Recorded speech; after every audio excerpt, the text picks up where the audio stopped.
Hello guys and welcome. In this video I will show you how to send proposal and things to watch out for. So let's get started by opening our Upwork app.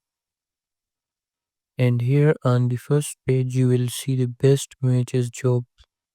But if you want to apply to the newest or most recent jobs, then tap on most recent. And here you can apply to the jobs that has less than 5 proposals for more chances to be selected. Other than that, you can also search for the job you are looking for. And if you want to apply, just simply tap on one of the projects and you will see the required connects. After that, you will write cover letter and attach the examples of your sample.